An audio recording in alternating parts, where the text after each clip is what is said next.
Coming up on today's episode, Netflix goes 1080p, proper free streaming for the PS3.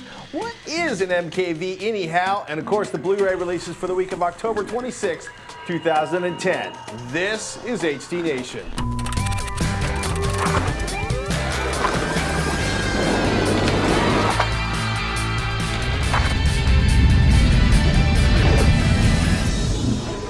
HD Nation. Today's episode is brought to you by Carbonite Online Backup. Start your free trial at Carbonite.com with the offer code HDNation and get 2 bonus months if you decide to buy. Thrillist and Squarespace. Welcome to HD Nation. I'm Robert Heron. And I'm Patrick Norton. HD Nation is your guide to the best in HD content and the best in home theater gear, no matter what your budget is. Blu-ray, online, satellite, cable, over the air. If it's HD, we like it. We do. We hug it. We hold it close and nurture it in the darkness. It is embraced. It is a good week for the NAS boxes. Maybe. Western Digital has released 3 terabyte Caviar Green hard drives. They show up as like 2.72 terabytes in your Windows desktop, according to legit reviews. They ran a host of benchmarks on them, and they peaked at 128 megabits per second read and 128 megabytes per second read and 107 megabytes per second write on the ATTO benchmarks.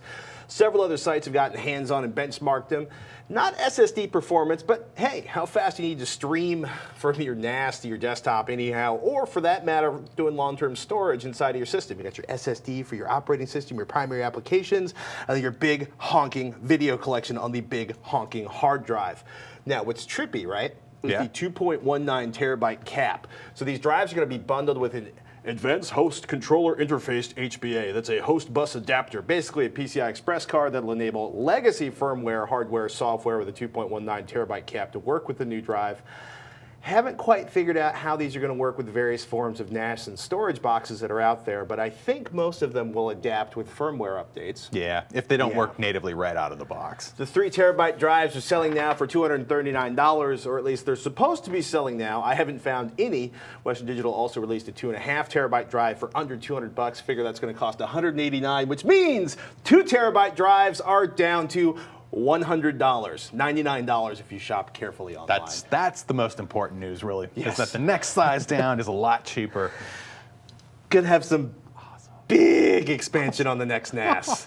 I'm gonna have to just build my own. I need just an unlimited amount of storage. I've come to consider. Please, everyone join me in the big NAS gesture here. Bits and bits and bits. Anywho, Patrick's second favorite superhero flick, The Incredibles, will be making it to Blu-ray next spring. The Pixar blog found the info buried inside Toy Story 3 previews. That's the one hitting the streets on November 2nd. Nemo remains unfound on the Blu-rays. Where is the Nemo? No Nemo? Not yet. Oh, Maybe they're gonna put. Is it gonna be like 10th anniversary for Nemo in a couple of years? Anyhow, I like The Incredibles better. You do? I do. Well, it's because you're not a parent yet. Like that's hard. You can beat me later. Maybe video games with a killer app for 3D HD TV. Destructoid found a pretty interesting survey up on industrygamers.com. The survey concluded that 80% of video gamers are willing to wear glasses to play video games and watch 3D Blu-ray movies. Yeah. So apparently it's college football and gamers. That's what it's good for.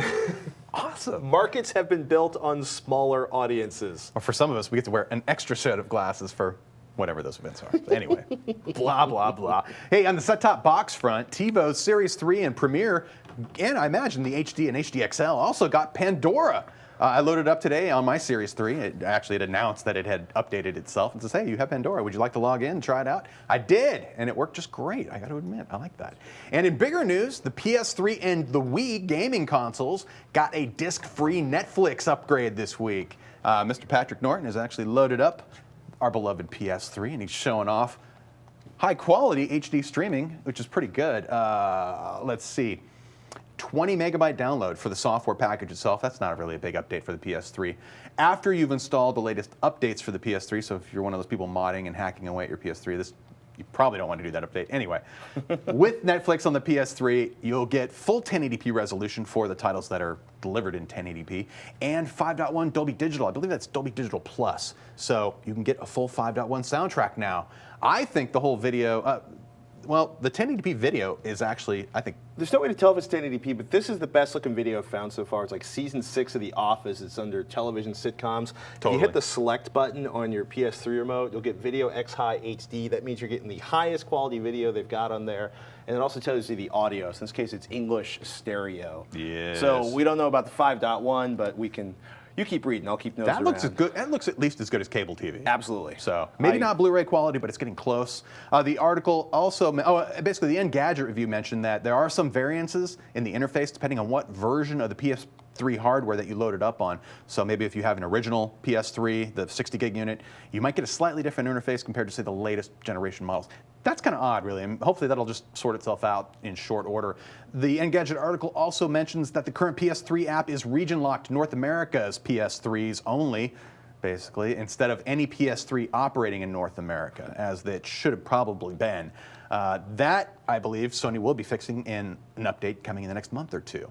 So, still no date, though, on any other platform additions for the PS3, but no, and there's still a lot of sort of stretched SD stars video on there, but the 1080p-ish looking stuff, at least what we think is 1080p, is looking really good. I want to know when the whole Netflix Dolby partnership is going to show up on everything. Yeah. So it's exciting. I just like seeing surround sound finally on a Netflix streaming video. I like that thought too. I'm going to change this before That's I turn one of the it on. reasons for me to pull out the PS3 and start using it again. Well, at least for that particular application. So. That particular application. Yeah. That and your 3D glasses for your 3D video collection, Oh, your yeah. 3D gaming. Yeah, so I can be 8 eyes instead of 4 eyes. Six eyes. 6 eyes. Six eyes. Unless you wear 2 pair of glasses, just- and then the 3D glasses, It's all- and then your eyeballs. I'm just screwed. By the way, still no date on when Hulu Plus will make it to the Roku or other platforms that were recently announced. Let's take a moment to thank one of our sponsors, Carbonite. Eventually, your computer's gonna die. There will be a disaster. Your house will burn to the ground. Somebody will steal your notebook when you're hanging out at the local latte cafe. But if you've been running Carbonite Online Backup, your files will be backed up automatically, or will have been backed up automatically, and safely offsite in the cloud, as they say. So you'll actually be able to get them back. We're talking about accessing your backed up files remotely from any computer, from your iPhone, from your BlackBerry, all from a free Carbonite app. And it's cheap, folks. Cheap insurance. $55 a year for unlimited backup of your PC or Mac. But here's the deal. If you use the offer code HDNation when you start your free 15-day trial, you'll get 2 months free on Carbonite if you choose to keep it, and I bet you will. All the details are at Carbonite.com, and remember, use the code HDNation. You'll score 2 months free with your purchase, and you will have the soothing, resting feeling of knowing that your files are safe no matter what happens. Before we move on, I got to say, the one thing that would have been really nice about the PS3, well, the PS3 upgrade is fantastic for the Netflix PS3 upgrade. Awesome. Loving it. Great that it's got the whole 3D Blu-ray stuff dropped in there too. But if they just made it as easy to find HD titles in the PS3 interface as they do on the regular web interface for Netflix. And even that, it's kind of buried under genres, and then you get that one selection for the watch instantly stuff that says HD, and then that gives you at least an HD list. But we've yet to see anything also, or hear anything in 5.1 audio, and there's no way to sort for that either. That could be our PS3 settings too. So, good point. I'm going to try this on my own hardware at home then and see how good how easy it would be to find a couple of 5.1 titles just to get a feel. Is it, Mom? Get a feel. I want to hear it. I want to sample it. It's that time of the year again when pumpkins are slaughtered and candy corn is inhaled too fast for us to remember how sick we got from it last year. Serafina, this is a reminder, cut back on the candy corn. That's right, folks, we're talking about Halloween. So to celebrate, we bring you our top 5 Halloween movies that don't include Halloween. Most of these aren't strictly Halloween themed, but as it's the seasons for all things freaky, scary, terrifying, and unnerving, we thought they were appropriate regardless. First up, we love this movie, An American Werewolf in London. Roger Chang says, it's spooky. It is. He did. It is I was spooky. teasing him, like, this isn't scary, but Roger says it's scary, and if Roger says it's scary, it must be scary. We're talking about a movie by the director of Animal House and the Blues Brothers, Michael Landis. He brings us his 1981 classic about 2 American backpackers in London and the ordeal they go through when one of them becomes, big shock, a werewolf. The special effects in this were groundbreaking at the time. The creature's transformation was fantastic, and this film was the reason Michael Jackson wanted Landis to work on the landmark video Thriller. Next up, a movie that still scares the bejesus out of me, The Shining. starring Jack Nicholson in his creepiest role ever as far as I'm concerned, except for some of the later stuff he's done in the last couple of years where he's a dirty old man. The Shining also stars Shelley Duvall and was directed by Stanley Kubrick, and it is a masterpiece based on the book by Stephen King. We're talking about, well, small family goes to house at a hotel that gets snowed in for the winter, insanity ensues, it's desperate, it's crazy, and we're talking red rum, people. Stephen King reportedly did not approve of the adaptation, and it was initially slammed by critics, but pretty much everybody who saw it got scared and decided it was awesome. This is also, by the way, one of Kubrick's only films to get no nominations, or at least out of his last 9 films that didn't get a nomination from the Oscars or the Golden Globes. Who cares? The Shining is awesome, and most people recognize it as a masterpiece of creeping your ass out when you're traveling in, well, wintry parts of the world. Donnie Darko. I'm never going to watch this movie again. We're talking about creepy giant bunnies, time travel, parallel universes, Patrick Swayze as a motivational speaker. This film, well, it's got it all. Released in 2001 but taking place in 1988, Donnie Darko stars Jake Gyllenhaal as a teenager who receives a message about the end of the world from a 6-foot-tall rabbit. Is he imagining it? Is he crazy?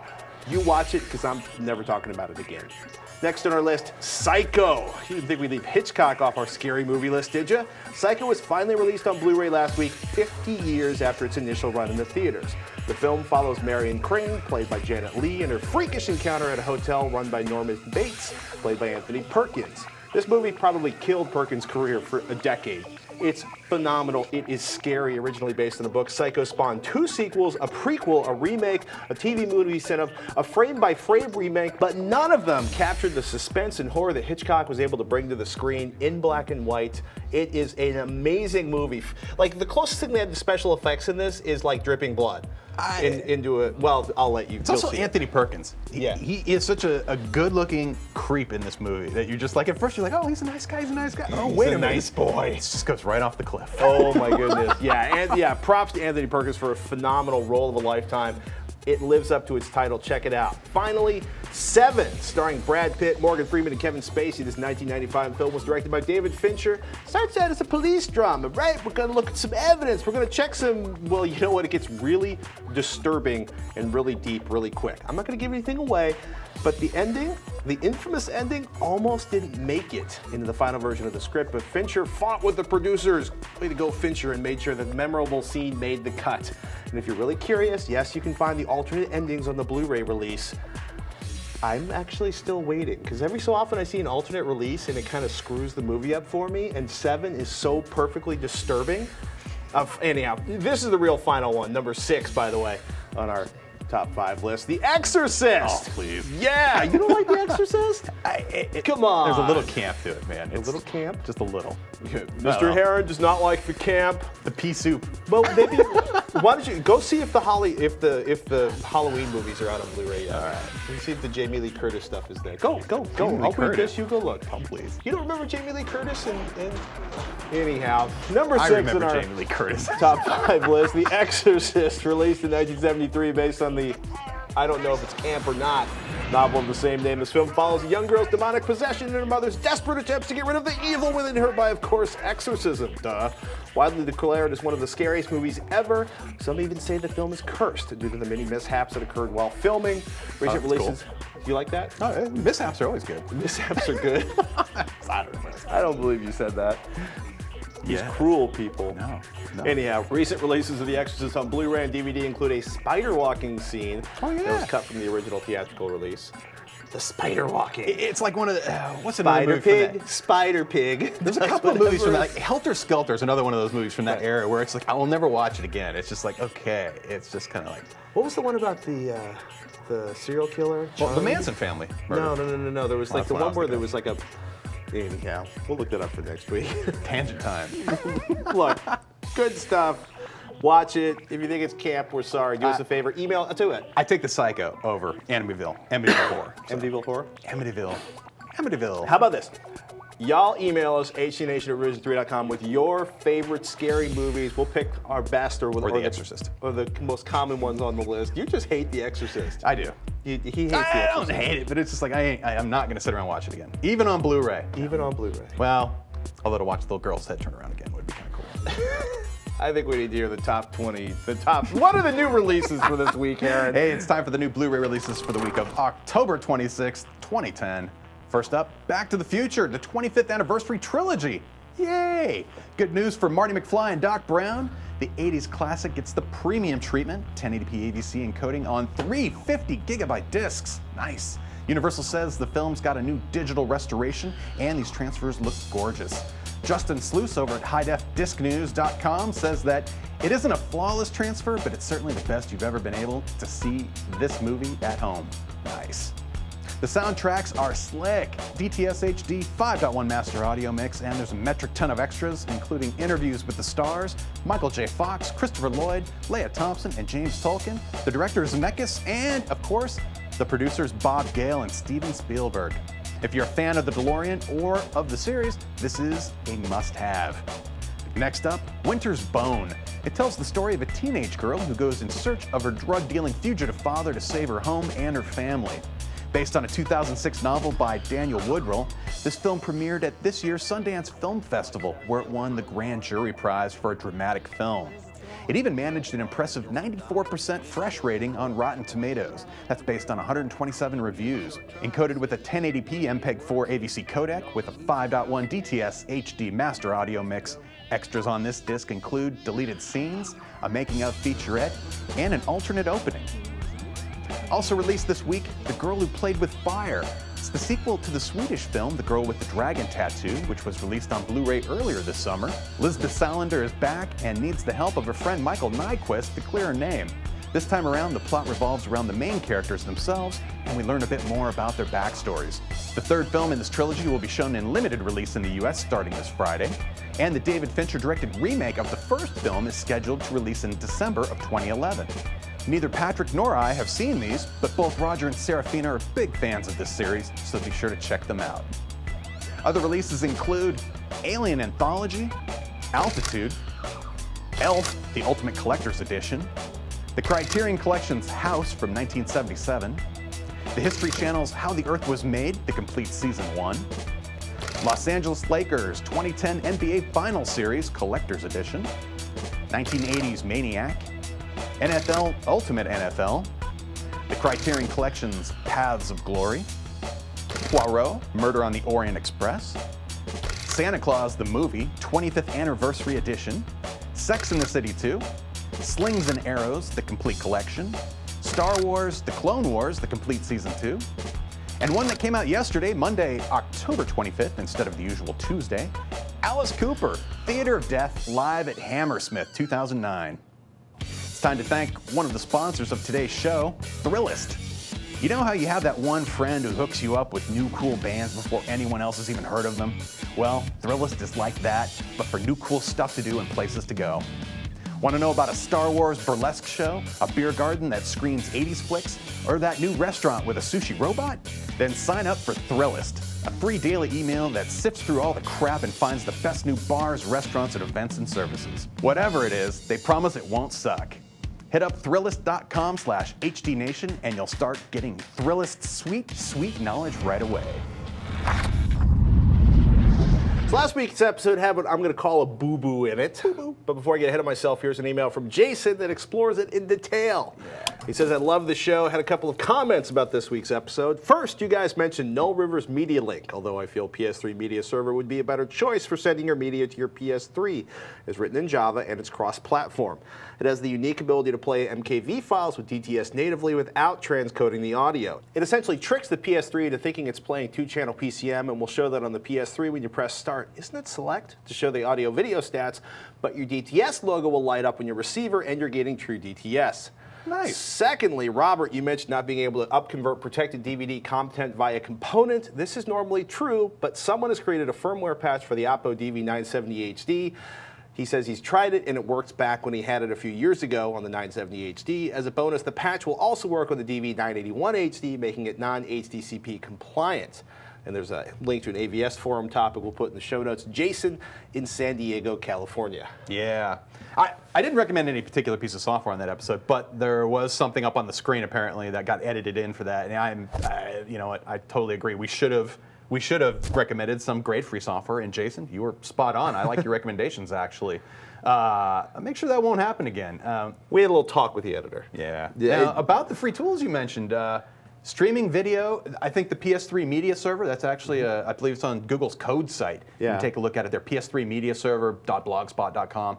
And on the Xbox side of things, Tversity. I think everyone pretty much agrees that's one of the best apps out there for those transcoders you can run on a computer, and then pretty much any file that you have access to on that computer can then stream out to that game console in a format that's compatible with it, and it makes life good. And we like life good. Yeah. Apologies for any confusion that caused by the Null River stuff. We're not sure how the Null River still ended up there, but we are sorry that it did. We did not mean to cause trauma in the audience, and judging from the emails we got, we did. So, PS3 media server, it's the bomb. Go download it for free now. By the way, Jason, thanks for the heads up on that Oppo hack. For anybody that wants scaling over component, that might be a good way to go.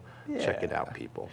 Hey, Mike emails us. He writes, I'd like to think of myself as a fairly knowledgeable home theater enthusiast, but I've never heard of this MKV format that you are fond of. Feeling dumb for asking, but I'm sure there are a few others out there that are in my boat. Please explain the format, pros and cons. Thanks, Mike in Wichita, Kansas. I'm guessing, Mike, you don't spend a lot of time on the peer-to-peer video swapping sites there, guy. Neither do I, actually. I got all my information from a staffer who shall remain nameless. MKV, a.k.a. the Matroska multimedia container, is a codec that makes it easier to attach multiple soundtracks to a video file. At least that's its most common use. I'd almost steer away from calling it a codec. It's really just a container. Yeah. You are absolutely correct. Container. I'm sorry I used the phrase codec. It's like AVI. Yes. It doesn't really specify what goes in it. It's just there to hold it all together. Your computer sees it and knows how to parse the individual components, ideally. Wikipedia calls it an open standard free container format, a file format that can hold an unlimited number of video, audio, picture, or subtitle tracks inside a single file. Matroska is an adaptation of the Russian word used to describe the little nesting dolls that go one inside the other at the end of a doll with a little doll. Anyhow, I have kids. Hey, as I mentioned, the MKV format is similar to, or the container itself is similar to like an AVI or even MPEG-4, or MP4 files, I should say. Right. The main advantage is that you can combine the audio and video encoded by different codecs and say a text file for subtitles and release it as one MKV file that can be decoded by an increasing number. Container to use them all and in the darkness. And I'm surprised that because it's considered an open source format or a container style, I'm surprised at how many hardware manufacturers are just picking it up and including it and supporting it within their gear, especially like LG players I've noticed. Right. Most of the newer TVs that have multimedia support, if it's free for them to add it in, they'll typically do it. Right. And that's the beauty of Linux or just open source software. I mean, it's pretty trippy, right? You can take a video that's encoded in one format and use the soundtrack audio from a different format. And basically, it makes distributing video with a whole bunch of different soundtracks from a whole bunch of different places really easy. PC and Macs have free video players like GOM and VLC that support MKV. You'll pretty much play them without any issue if you have the right codecs installed for all the little sub-formats inside the MKV. Set-top boxes. Most don't support MKV files. It kind of really depends on the manufacturer. You know, the Xbox 360 doesn't. I'm pretty sure the PS3 doesn't, but you can use Tversity to watch MKV content on your Xbox 360. Yeah, or PS3 media server for the PS3. Will it handle MKVs? Oh, yeah.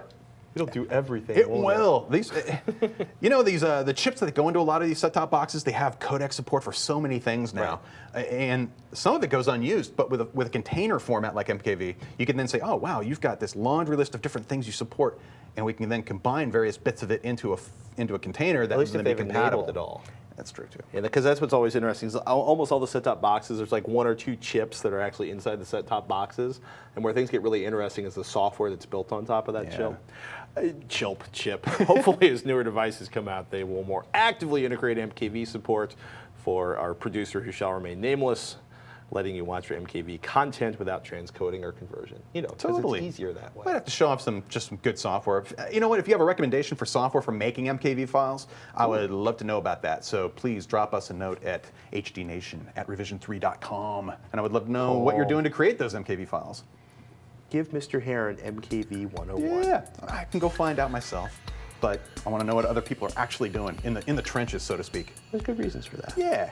Let's take a moment now to thank one of our sponsors, Squarespace.com. We're talking about an unbelievably easy way to make an amazing website. It's hosting, it's building tools for anybody looking to create a blog, a website, a portfolio online of any kind. Doesn't matter if you can't code, because Squarespace has tools that make it easy for you to drag and drop your way to a high-end, complex website that is your own without dropping big cash. You got a problem at 4 in the morning before that big deadline? Don't sweat it. Squarespace has 24/7 support. You can dial it up on the phone. Speaking of phones, Squarespace's iPhone app was recently updated with all kinds of great new features like full HTML blog editing on the go, comment moderation. You can get push notifications to approve new comments. You can mark comments as spam, and quite a bit more, all from your iPhone.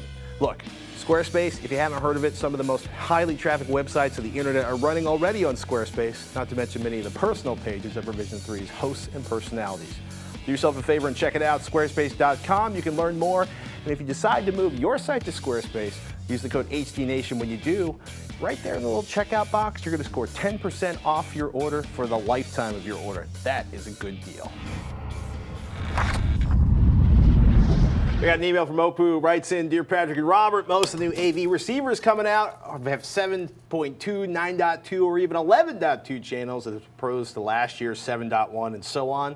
Does that mean we can now plug in 2 subwoofers to the receiver? If so, do they have to be exactly the same subwoofer or some powered kind of subwoofer? For example, if I have an REL T3, can I add an REL T2 to the receiver? Or maybe a completely different model like a Velodyne DD12?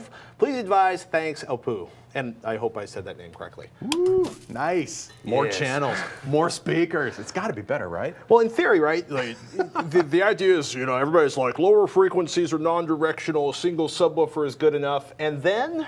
No, honestly, if you can do 2 or 4 subwoofers in a room, that would be considered ideal because you can use them to deal with what they call nulls within the room, where you get basically sound waves that are coming together from either different sides of the room, and then they meet at a point where it creates a part of the room where the sound suddenly drops off by like 10 or 15 decibels. Wow. And by placing the sub in these places, you can help mitigate the dead zone and help basically get that sound distributed in a better way. So is it necessary? Probably not. No, you can get great sound quality out of a standard 5.1 setup, but it'd be nice to have the extra connections there to do it. Now, do you need a powered or unpowered sub, or will powered or unpowered subs work in those scenarios? That's something I'm a little less certain of. Well, if it's unpowered, I would think you could hook as many up as you want as supported. But in most cases, a lot of subwoofers these days, subwoofer outs from receivers are non-powered, designed for a self-powered subwoofer. That's going to depend on the receiver brand and whether or not they integrate multiple amplifiers.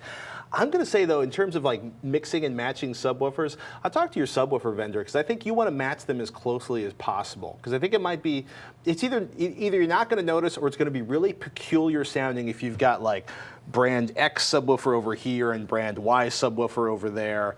I will say, of all the experiments I've done with multiple subs, we've never used a mix and match thing. It was always the same unit, so at least they were very close in terms of their overall performance characteristics. Yeah. Generally speaking, especially with, you may have come up with, people mix and match surround sound speakers, like I've got, brand X in the back and brand Y up front, my surrounds are Z's, and usually that sounds a lot better in theory than it does in reality. I would think it would work. It's just that if you've got different cutoff points that the sub's dealing with, you might suddenly hear a certain low frequency on both sounding just great, but it gets into a really low frequency, and then it only goes to one part of the room, or just some oddity. Yeah. I've never played around with it, so I just have to do a little experimenting to see if that actually works. But if you're going to go that route, I would try to go with all identical subs. I'm all for experimenting, but I'm going to say invariably with speakers, the more identical the speakers are or matched by the manufacturer, the more likely everything is to sound good. Yes. Hey, someone named Mystic White Dragon emailed us with this. I've noticed a lot of people have audio lag issues with the Xbox 360 using HDMI. I have tried all 3 different types of HDMI cable, one Vizio, one different style Vizio, and one Philips. All are gold-plated and compatible up to HDMI 1.3B. I was wondering if you have any tips for an appropriate HDMI cable, or what would that be in the event something should happen to the cable. Love the show. Thanks, Mystic White Dragon. Yeah, the cable shouldn't have any impact or create any type of audio lag, right? Because HDMI, you've got video on there, you've got audio on there, they're traveling in a digital format. And we can get into sort of like the finer points of jitter and yada, yada, yada for high-end audiophile stuff. But the reality is if there's lag created, it could be in your television. Most likely. It could be in your receiver, depending on how you're writing things. Most likely in the television.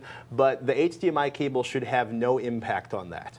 Totally. Yeah. It's really that when the video and the audio are reaching, say, the TV, unless you've had them split like through an AVR or something else before that hand. But if it gets to the TV and then the video signal gets to be processed and then displayed, along that line, the TV is introducing a lag between what it's doing to the video and then what it's doing to the audio, and the difference between those is what's causing that audio lag, most likely. So one quick thing you can try is if you have a newer flat panel, just about everyone now has included an option called Game.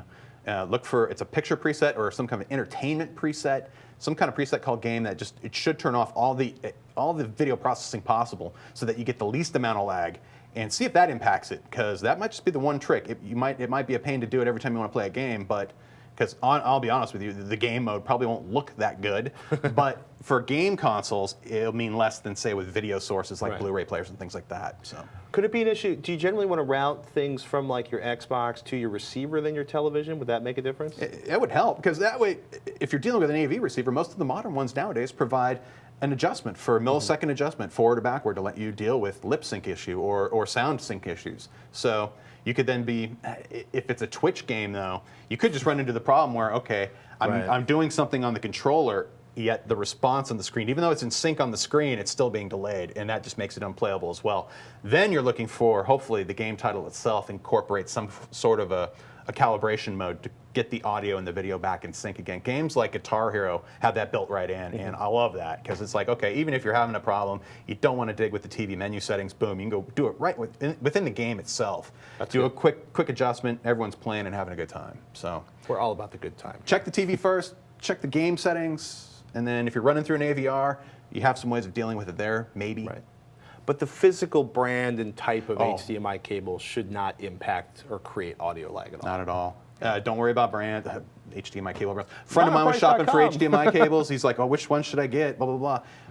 I showed him, you should never pay more than about $10 for any HDMI cable unless you're dealing with something 15 feet or longer. Or if it's wrapped in like ostrich skin, like your favorite cowboy boots. Okay. Now, I'll pay $300 for an ostrich skin wrapped HDMI cable. Print HDMI cable. That'll pay $50 for. Holy cow. And the high performance gold coloring on the end of it, well, that probably is a little bit of gold that's been deposited on there. Well, the gold on the end of it has less to do with like electronic conductivity than it does with being resistant to corrosion. Crufting up and corroding. That's the best part of it. Some of my favorite 70s hi-fi gear, I've had to replace the RCA jacks on because they got all crufty. Aww. Hello, Robert and Patrick. I was just watching your latest episode, and you informed the mailer that there was no way to record HDCP encoded video over HDMI. Did I say that? I think I said that. I just wanted to inform you that this information is false, and hopefully you can pass this information on to the inquiring party. I bought an AverMedia HD DVR HDMI capture card. It comes with its own software called AverMedia Media Center. You can input 720p or 1080i signals through the HDMI port. And while the software won't natively allow for recording of HDCP content, you can just use Fraps to record the video feed. I use this for recording PS3 games, and it works perfectly so long as you have a good enough PC to handle recording of uncompressed HD video. Every high bitrate vid I just looked at for reference was 860K kbps. So I'm hoping it's 860 kbps, not 8600 kbps, but either one of them should be within the range of a good hard drive. Oh, totally. Anyways, that's all I have to say today. And again, if you could pass this information on to the interested party, that would be great. Thanks, Andrew.